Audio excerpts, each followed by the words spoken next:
everyone, welcome back to our channel reaction on India.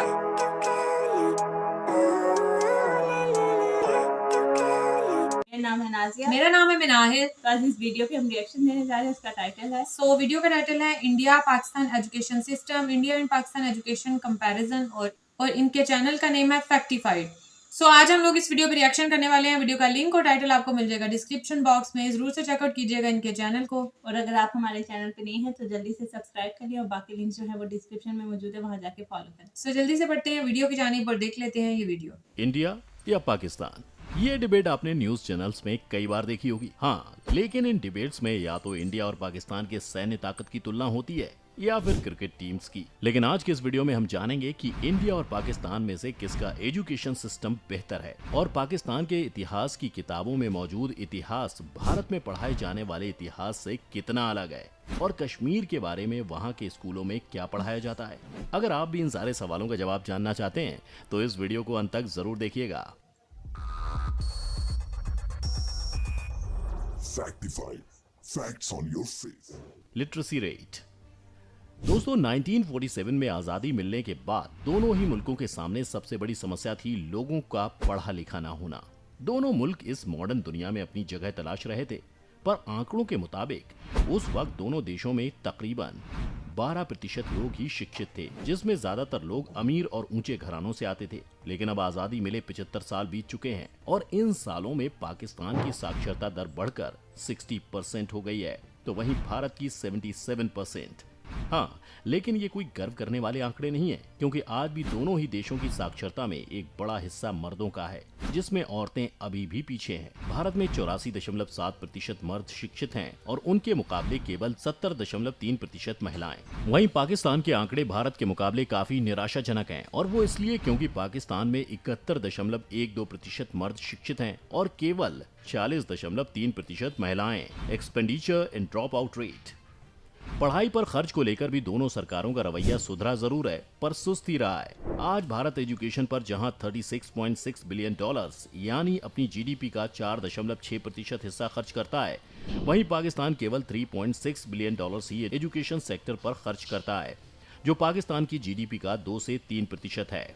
Bharat में 875 universities और 14,000 से ज्यादा कॉलेजेस हैं, जिसके मुकाबले पाकिस्तान में कुल मिलाकर 198 यूनिवर्सिटीज और 1,468 कॉलेज हैं। अब चाहे पाकिस्तान की जनसंख्या भारत से कम ही क्यों ना हो, फिर भी ये आंकड़े चिंताजनक तो हैं ही। ड्रॉप आउट रेट की बात करें तो पढ़ाई बीच में ही छोड़ देने के मामले में भी पाकिस्तान अच्छी स्थिति में नजर नहीं आता। पाकिस्तान में 34% बच्चे पढ़ाई पूरी होने से पहले ही स्कूल कॉलेज छोड़ देते हैं। वहीं भारत में ड्रॉप आउट रेट 17.6% है। माने ड्रॉप आउट के मामले में भारत की कंडीशन पाकिस्तान से बेहतर है।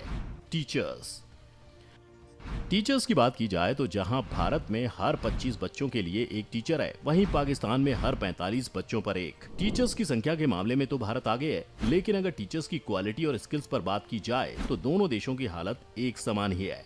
आए दिन इंटरनेट पर इस तरह के वीडियोस वायरल होती रहती हैं, जहां हम देखते हैं कि टीचर प्राइमरी के बच्चों को भी सही से नहीं पढ़ा पा रहे हैं, क्योंकि उन्हें खुद भी उस सब्जेक्ट का ज्ञान नहीं है। इन्हीं सब कारणों की वजह से हाल ही में ये रिपोर्ट सामने आई थी कि भारत में 5वीं क्लास तक के 50% बच्चे अब तक ढंग से पढ़ना या जमा घटा भी नहीं जानते। इसका एक मुख्य कारण ये भी हो सकता है कि दोनों ही देशों में टीचर्स को बेहतर बनाने के लिए किसी भी तरह से प्रेरित नहीं किया जाता है। यहाँ टीचर की तनख्वाह और प्रमोशन इस बात पर निर्भर करता है कि वो किस क्लास को पढ़ा रहे हैं, ना कि इस बात पर कि उसे कितना अच्छा पढ़ाना आता है। Outdated syllabus. दोनों ही देशों की शिक्षा व्यवस्था अंग्रेजों की देन है। वही अंग्रेज जिन्हें पढ़े लिखे नौकरों की जरूरत थी। आजादी के बाद सिस्टम को बदलने के बजाय दोनों ही देश उसी सिस्टम को लेकर आज भी चल रहे हैं। साथ ही स्कूलों और कॉलेजेस का सिलेबस 40 साल से वही है। कितने ही स्कूलों में आज भी बच्चे विंडोज XP या विंडोज 7 पर कंप्यूटर सीखते हैं, जिस वजह से बच्चों को असल दुनिया के लिए नहीं बल्कि नंबर लाने के लिए पढ़ाया जाता है। और जब यही ग्रेजुएट्स बाहर नौकरी लेने निकलते हैं तो वो उस नौकरी के लिए तैयार ही नहीं होते, जिस वजह से बेरोजगारी बढ़ती है। Political climate. भारत के मुकाबले पाकिस्तान की राजनीति अलग अलग दौर से गुजरी। कभी सैन्य तानाशाही तो कभी आधा अधूरा लोकतंत्र, जिस वजह से जिसने जब चाहा वहां के इतिहास से छेड़छाड़ की। जियाउल हक ने सबसे पहले घोषणा की थी कि स्कूलों में सिर्फ वो किताबें पढ़ाई जाएंगी जो सरकार द्वारा अप्रूव्ड होंगी। इसी वजह से पाकिस्तानी और हिंदुस्तानी किताबों में कई ऐतिहासिक घटनाओं के अलग अलग विवरण मिलते हैं। जैसे पाकिस्तान में 1971 के बांग्लादेशी स्वतंत्रता के चैप्टर्स के बारे में लिखा गया है कि भारत ने बांग्लादेशी हिंदुओं की मदद से वहां की जनता को पश्चिमी पाकिस्तान की तरफ भड़काया और बाद में अराजकता फैलाने के लिए हथियार भी मुहैया कराए, जिस वजह से पाकिस्तान के 2 टुकड़े हो गए। कश्मीर को लेकर भी कई झूठ पाकिस्तानी क्लासरूम में तथ्यों के रूप में परोसे जाते हैं। रिप्रेजेंटेशन। NSSO के एक रिपोर्ट के मुताबिक आज भी भारत में 3 करोड़ से ज्यादा बच्चे ऐसे हैं जिन्होंने आज तक स्कूल का मुंह भी नहीं देखा है। ये बच्चे ज्यादातर पिछड़े और गरीब तबके से होते हैं, जिन्हें कम उम्र से ही या तो काम पर लगा दिया जाता है या फिर इनके माँ बाप के पास इतने पैसे और जरूरी कागज नहीं होते जिससे एडमिशन हो जाए। हम सभी ने इस तरह के कई बच्चे अपने जीवन में जरूर देखे होंगे।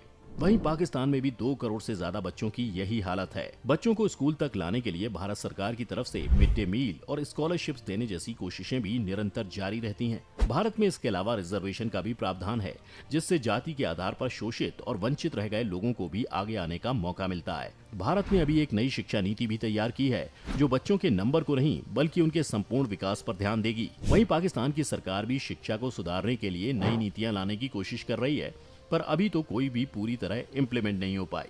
ओवरऑल देखा जाए तो भारत और पाकिस्तान दोनों ही देशों को अपने एजुकेशन सिस्टम को बेहतर करने की जरूरत है, तभी दोनों डेवलपिंग नेशन से डेवलप्ड कंट्रीज की लिस्ट में शामिल हो पाएंगे। अब आप हमें कमेंट करके बताइए कि दोनों देशों में से किसका एजुकेशन सिस्टम आपको बेहतर लगा, और वीडियो इन्फॉर्मेटिव लगा हो तो इसे लाइक एंड शेयर करना ना भूलें। दोनों साइड का ही था। हाँ, दुखी थी क्योंकि दोनों साइड का एजुकेशन सिस्टम जो है वो अच्छा नहीं है और सबसे ज्यादा बेस जो करता है वो कि टीचर्स पे करता है। टीचर्स दोनों साइड पे अच्छी नहीं है। अगर मतलब जिसने 8 मैट्रिक भी किया हो ना, तो वो उसका यही होता है कि मैं जो है वो टीचर लग जाऊं। बेशक उसको खुद पढ़ाना आता हो ना आता हो, वो बच्चों को क्या पढ़ाएगा। या हमारी टीचर्स की अच्छी क्वालिफिकेशन नहीं देखी जाती ना, उनके लिए कोई अच्छे प्रोग्राम वगैरह होते हैं जो वो करके तो वो फिर आगे बच्चों को जो है वो डिलीवर कर सकें। जी, मैं ये कहना चाहूंगी कि जैसे मतलब अगर उसकी इंडिया की आबादी की अगर बात करें तो जाहिर सी बात है वो पाकिस्तान के अकॉर्डिंग बहुत ज्यादा है, कहीं ज्यादा है वो। तो उनका जो रेशो है वो अगर निकाला जाए और पाकिस्तान का निकाला जाए, फिर भी उनका रेशो जो है ना थोड़ा बहुत बेहतर है पाकिस्तान की निस्बत। तो मैं इसके ऊपर यही कहना चाहूंगी, जो बहुत ज्यादा जो लोअर मिडिल क्लास होते हैं लोग, जैसे बहुत ही गरीब उनको कह लो या जो भी, अब वहाँ की गवर्नमेंट भी फ्री एजुकेशन की तरफ आई हुई है और यहाँ की गवर्नमेंट भी आई हुई है। बिल्कुल फ्री एजुकेशन, बुक्स भी इवन के फ्री मिल रही हैं, ठीक है, स्कूल्स में। अब ज़रा बैग्स वगैरह का खर्चा ये तो अब खुद ही पेरेंट्स को उठाना पड़ता है, लेकिन स्कूल वाले क्या कर सकते हैं कि फीस नहीं ले सकते और बुक्स वगैरह का खर्चा, तो ये सब कुछ जो है ना ये फ्री है, स्कॉलरशिप भी दे रहे हैं। स्कॉलरशिप भी दे रहे हैं। अब उनकी सोच जो है वो किस तरीके से, वो घर घर जाकर उनको डंडे के जोर पे तो नहीं लेके आ सकते कि भाई आओ। कुछ लोग जो होते हैं ना, ये बहुत ज्यादा जो लोअर मिडिल क्लास होते हैं, मतलब वो यही चल रहे होते हैं कि भाई इन्होंने बच्चों ने पढ़ लिख के क्या करना है, हमारा जो फैमिली का कारोबार है वो किसने संभालना है। मतलब वो कुछ भी कर रहे हैं, अगर वो कटिंग कर रहे हैं, मतलब कटिंग जैसे आप ये कह लो बार्बर है, बार्बर की उनकी शॉप है, तो वो कहेंगे नहीं भाई अब इसका बाप कर रहा है, अब उसकी बुढ़ापे की उम्र आ गई, उसने घर पे पढ़ना है, बच्चे स्कूल जाएंगे तो ये काम कौन संभालेगा। तो ये सोच भी जो है ना ये सारा बेस करता है सोच के ऊपर। अब गवर्नमेंट तो ये कर सकती है कि उनके लिए सारे एक्सपेंडिचर फ्री करें, खर्चे फ्री करें, फीस जो है वो ना लें, और इससे ज्यादा और क्या कर सकते हैं। कोई किसी को घर से बाहर नहीं निकाल सकता। वो कहेंगे भाई हमारे बच्चे हमारी मर्जी, हम पढ़ाएं ना पढ़ाएं, आप कौन होते हैं कहने वाले। तो गवर्नमेंट सोच जो है ना ये नहीं चेंज कर सकती, वो फैसिलिटीज ही लेके आ सकती है। तो ये जो लोअर मिडिल क्लास लोग हैं ना, मेरा ये जाती ख्याल है तो कि वो क्यों नहीं अपने बच्चों को भेजते, कि बहुत सारे इंडिया में भी, अब इंडिया इतनी तरक्की कर रहा है लेकिन वहां पे भी बहुत सारे लोग ऐसे हैं लोअर मिडिल क्लास जो कि अपने बच्चों को स्कूल नहीं भेजते। तो मेरे ख्याल से तो उसका यही रीजन निकलता है। ये भी है, और वो आपकी बात से ही आगे लेके चलूंगी कि वो मतलब इसलिए भी नहीं भेजते ना कि इन्होंने पढ़ के वाकई करना क्या है, दिन के हमें 50-60 रुपए जो है वो कमा के ला देंगे। और दूसरा ये कि पॉपुलेशन बहुत ज्यादा है, एक ही अगर फैमिली के आप लगा ले 8-8, 10-10 बच्चे होते हैं, वो बच्चों के ऊपर उनका करने का जोर होता है। ये नहीं होता कि हम इनके खर्चे कैसे पूरे करेंगे या इनको एजुकेशन कैसे दिलाएंगे। वो बच्चे करी जाते हैं, बस उनका फ्यूचर वगैरह देखते नहीं कि इन लोगों ने पढ़ना भी है। बस उनका ये बच्चे भी वो इसलिए करते हैं कि ज्यादा बच्चे होंगे तो ज्यादा कमा के जो है वो लेकर आएंगे। इसके ऊपर अगर कोई पॉलिसी अगर कोई लगा दे तो फिर जो है वो हुकूमत को छोड़ना नहीं कि यार ये हमारे पर्सनल मैटर्स में हमारी मर्जी, हम जितने मर्जी बच्चे करें, इसमें कोई वो दूसरी तरफ भी ले जाते हैं कि भाई ये इस्लाम की तरफ भी ले जाएंगे कि भाई हम तो ये हम वो हैं, अब हमारे ऊपर ये भी वो अनशन कहते हैं शायद हिंदी में, लगाना शुरू कर दिया है। तो हाँ। ये भी रीजन होती है। और शहरों में फिर भी पढ़ाई का बहुत ज्यादा रुझान है, लेकिन अगर हम विलेज साइड पे चलते हैं उधर तो बिल्कुल भी बिल्कुल नहीं है, बिल्कुल स्कूल भी नहीं है। और अगर आप बहुत सारे स्कूल देखे जाए तो वहाँ पे जानवरों वगैरह को बांधा जाता है, जहाँ पे बच्चे होने चाहिए वहाँ पे जानवर होते हैं। मतलब पढ़ाई का उधर रुझान ही नहीं है। ज्यादातर यही होता है कि बच्चे जो है चलो कमा के कुछ लेंगे, 50-60 रुपए जो है वो मिल जाएंगे। अच्छा, मैं यहाँ पे बात करूंगी पाकिस्तान में हमारे एक सिंगर है शहजाद है, उन्होंने बड़ा अच्छा इनिशिएटिव लिया था। वो बच्चों को जो है वो स्कूल बुक्स वगैरह के साथ वो जो है वो पैसे भी देते थे कि चलो अगर इनके माँ बाप इनको जो है वो इस वजह से नहीं भेज रहे कि कुछ कमा के लाएंगे, तो वो साथ में उनको खर्चा भी जो है वो देते थे कि चलो नहीं, किसी ऐसे बहाने जो है वो जो पढ़ने ऐसे के लिए बच्चे हैं जो मतलब जो खुद भी कमाते हैं उनके लिए भी पॉलिसीज हैं, ऐसा नहीं है कि नहीं है। वो भी मतलब कि उनके घर वालों को भी जितने वो डेली के कमाते हैं उनके घर वालों को भी वो पे किया जाता है कि बच्चों को किसी ना किसी तरह भेजो। लेकिन अब घर वाले नहीं भेजे भेजे, ना। जाहिर सी बात है फिर वही बात आ गई कि बच्चे तो उनके हैं ना, गवर्नमेंट कितना मर्जी भी कर सकती है, मर्जी उनकी, वो ये कहेंगे कि भाई हमने नहीं भेजना। और दूसरा मैं यहाँ पर टीचर्स की बात में ये जरूर वाकई ये बात सही है कि अब सिलेबस जो है वो चेंज, जैसा कि वो पूरा वो कहते हैं ना मॉडर्नाइज सिलेबस कर दिया हुआ है वही अंग्रेजों के अकॉर्डिंग। तो जो टीचर्स हैं उनको वही उनकी भी पुराने ट्रेनिंग जमाने की की जरूरत है। ट्रेनिंग की जरूरत वो है वही उनको। उनकी 60-60 साल जॉब्स होने को आ गई हैं, रिटायरमेंट के वो करीब हैं। अब उन्होंने अपने जमाने में वो सिलेबस नहीं पढ़ा हुआ, उन्होंने वही अलिफ से अनार वाली बुक्स पढ़ी हुई हैं। तो वो कैसे बच्चों को जो है वो इतना किस तरीके से ये मॉडर्न जो सिलेबस है वो पढ़ा सकती हैं। दूसरा ये कि इनको वीकली कोई टीचर्स की अगर फिर ठीक है, जाहिर सी बात है उनकी जॉब है, उनको जॉब से निकाल भी नहीं सकते, तो उनको जो है ना वो काम या तो ऐसे दिए जाएं या फिर ये किया जाए कि उनकी वीकली ट्रेनिंग की ट्रेनिंग रखी वर्कशॉप्स जाए, जो हैं वो workshops रखी होनी जाए चाहिए। ताकि उनको इस तरीके से ट्रेन किया जाए। और वाकई ऐसी इंटरनेट पे बड़ी बड़ी वीडियोस के जो उनको ट्यूसडे के स्पेलिंग नहीं आ रहे होते, उनको वीकडेज उन्होंने के बच्चों को स्पेलिंग नहीं क्या आ रहे सिखाना है। होते। तो उन्होंने बच्चों को क्या सिखाना है और क्या, वही गलत स्पेलिंग लिख के बच्चे आ जाते हैं। और जाहिर सी बात है जो टीचर का सिखाया हुआ होता है ना वो बच्चे के दिमाग में रहता है। और दूसरा ये भी कह रहे थे कि वाकई सिलेबस भी जो है वो थोड़ा अपडेट करने की जरूरत है। जैसे हमारे यहाँ इंडिया में जो है हिस्ट्री अभी को, तक हिस्ट्री कंप्यूटर को के कम बारे से में कम। वही जो बड़ा वाला कंप्यूटर विंडो पता नहीं Windows 7 और 5 पढ़ाई जा रही है, लेकिन अभी कौन जमाना कहाँ से कहाँ चला गया। अब जब वही आप डिग्रियां लेके बाहर के मुल्कों में जाते हो जॉब के लिए, तो वो इस एजुकेशन को मानते अभी नहीं है। फिर वो भी मैं अपनी कहूंगी कि वहाँ पे फिर बेटर है इंडिया ज्यादा। में? ज्यादा हाँ, जो इंडिया में पाकिस्तान फिर भी में जो है बेटर है। वो इतना मतलब पाकिस्तान की जो डिग्री है ना वैलिड है, लेकिन जो इंडियन जो डिग्री है ना उनको वो उसको ज्यादा इंटरनेशनली तौर पे परस्यू किया मानी जाता जाती है। है। पाकिस्तान की इतनी इंटरनेशनली तौर पे मानी नहीं, नहीं वैलिड जाती। वो भी है लेकिन उस तरीके से नहीं है, थोड़ा इनका जो है ना वो टकराव तो होता ही होता है।